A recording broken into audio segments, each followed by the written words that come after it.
What's up everybody, and welcome back to another Coffee 101 with Bunaberry. Today we're going to be talking about coffee processing.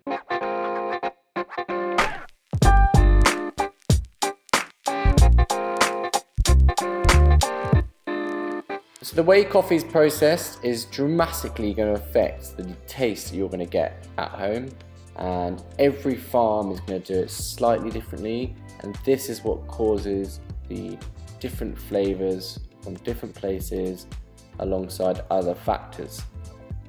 Now there's two main processing methods, and the first one is a natural process and the second one is a washed process.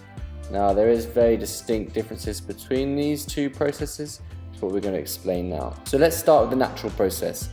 The natural process is when the coffee cherry is picked and then they leave the skin, the fruit on, and they let it to dry in the sun.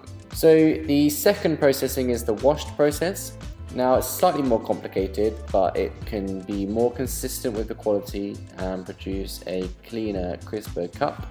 Now the first part of the wash process is obviously picking the cherries, and then once they've picked the cherries, they put it into a flotation tank. Now what happens is all of the ripe cherries float down to the bottom and all of the unripe cherries float up to the top.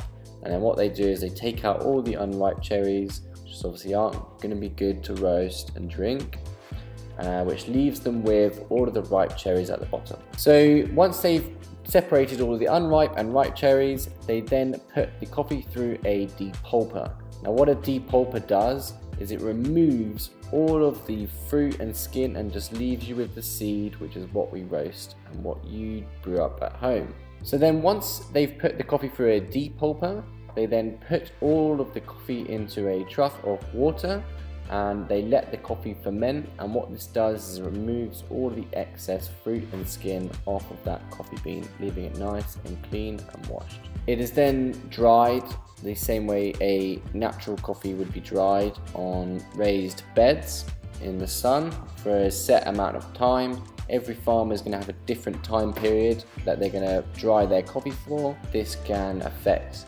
how that coffee tastes, the moisture content, and that affects how it's roasted. So now the coffee's been processed in either a natural way or a washed way, then the coffees are left to rest for 30 to 60 days to age them before they are shipped out. Once they are aged, the coffee then goes through machines called hulling machines, and what this does is it removes all of the dry bits of skin around the outside of the coffee. So then once the coffee has been hulled, then the coffee is then sorted. Now what we mean by sorting is it's sorted into size, and then this is how they determine the price for that specific lot. So if you ever see AA or AB or PB or other little variants of the same coffee or different coffees, that is basically the size that has been sorted into. And there's a correlation between size and flavors that you're going to see, how it's roasted, and sometimes the quality of that coffee. So the benefit of washed is that you get a more consistent process and a more consistent flavor, because you're controlling a lot more variables. You can really manipulate how that coffee is going to taste and maintain a high level and high quality. The problem with the natural process is that you get less control because you're not controlling lots of different variables.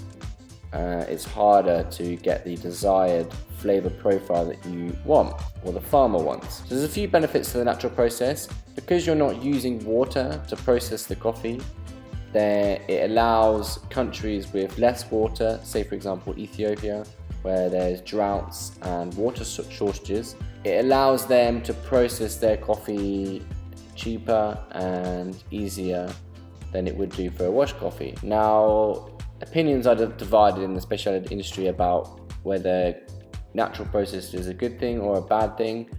I personally think that it's a great thing.